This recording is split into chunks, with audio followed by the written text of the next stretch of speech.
안녕하십니까, 문틀란TV입니다. 문재인의 국정 지지도가 뚝뚝 떨어지고 있습니다. 데일리안과 RM서치의 이번 주 문재인 국정 지지도 조사 결과 부정평가가 48.0%, 긍정평가가 47.5%로 나타나 다시 부정평가가 긍정평가를 앞서는 데드크로스 상황이 나타났습니다. 2일 발표된 리얼미터 조사에선 우리 국민 절반 이상이 더불어민주당이 국회 상임위원장을 싹쓸이한 데 대해 부정평가하고 있는 것으로 조사됐습니다. 민주당의 국회 상임위원장 단독 선출에 대한 찬반 의견을 물은 결과 여야 간 합의 관행 무시 등 잘못한 일이라 생각한다는 응답이 50.7%로 나타났고, 집권당으로서 책임정치 실현 등 잘한 일이라고 생각한다는 응답은 38.5%에 그쳤습니다. 결국 오만한 문재인 정권의 일방 독주가 그들의 지지도를 빠르게 끌어내리고 있는 것으로 볼 수 있습니다. 지지도에 끼었던 짙은 거품이 빠르게 빠지고 있습니다. 총선 대승 이후 한동안 지지율 상승에 취해 있던 문재인으로선 일방 독주에 제동이 걸릴 수 있다는 점에서 가슴이 철렁 내려앉는 소식이 아닐 수 없습니다. 이런 추세라면 국정 지지도 40%선 붕괴도 머지않은 시점에 나타날 수 있다고 전망됩니다. 40%선이 붕괴하면 아무리 거대 의석을 가진 정권이라도 국정 동력의 제동이 걸릴 수밖에 없습니다.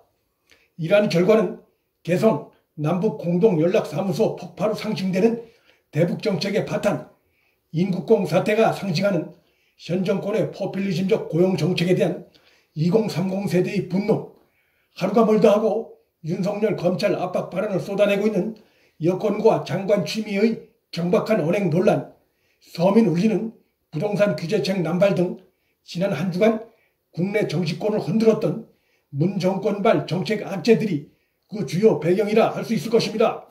장관 추미애의 경우 문재인 정권이 추진한 공보 준칙을 법무장관의 지위에 있는 자가 나서 앞장서 위배하고 있다는 비판까지 받는 등 현 정권의 부정적 이미지를 더해주고 있습니다.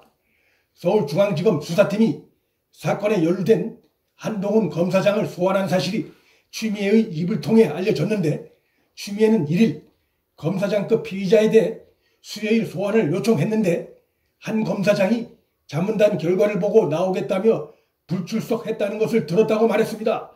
추미애는 또 시급히 압색된 것들을 포렌식해야 하는데 피의자가 소환도 불응하고 제가 보고받기로는 비밀번호를 알아야 하는데 전혀 협조를 안 하고 있다고도 했습니다.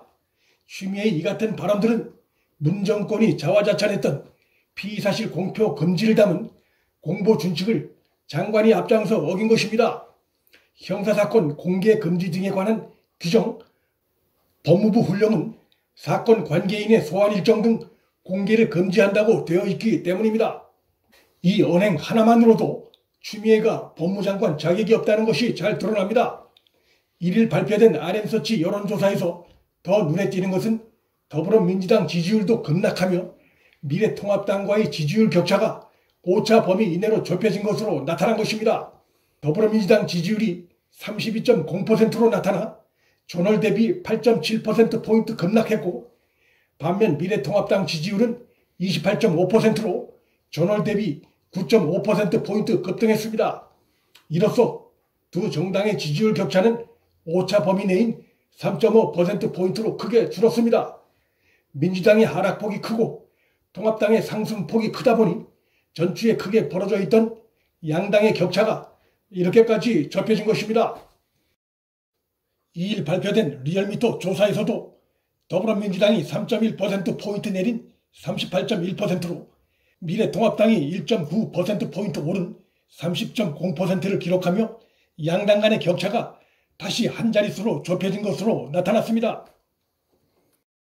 이것은 민주당이 거대 수의 힘을 믿고 야당과 협치를 외면한 일방적인 국회 상임위 구성을 한 것, 또 정부의 혼란스러운 부동산 정책, 인국공 사태 파장, 윤미향 감싸기 등이 민주당에 상당한 부정적인 영향을 미친 것으로 볼 수 있습니다.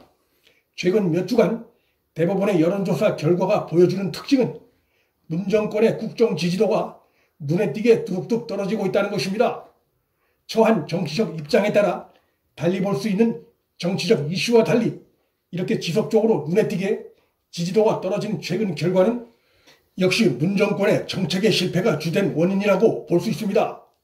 북한의 판문점 선언 파기가 보여주는 문 정권 대북 정책의 실패, 인국공 사태에서 드러난 청년 고용 정책의 실패, 친문재인 정권 성향의 참여연대도 지적한 부동산 정책 실패, 성장률의 눈에 띄는 하락 등 여야에 따른 견해 차이가 있을 수 없는 분명한 정책의 실패가 현 정권에 대한 국민의 지지를 빠르게 구체적으로 하락시키고 있다고 볼 수 있습니다. 이러한 정책의 실패로 인한 피해는 국민들의 실생활과 직접 관련된 것이기 때문에 문 정권이 잘하는 이벤트로 저지하는 데에는 한계가 있을 수밖에 없습니다. 미국 대선 전에 미국 정상회담을 위해 전력을 다하겠다고 한 문재인의 발언은 그간 문재인 정권 지지도를 떠받쳐온 남북관계 이벤트를 다시 살려보기 위해 미국 회담을 지렛대로 이용해 보겠다는 계산인데, 문재인은 미국 관계에 끼어들지 말라는 김정은 정권의 경고를 벌써 잊은 모양입니다. 김정은이 비핵화 생각이 없다는 것이 확연히 드러났는데도 트럼프더러 김정은을 만나보라고 하는 것은 문재인 역시 비핵화보다는 이벤트에 급급해하고 있다는 것을 잘 보여주는 대목입니다.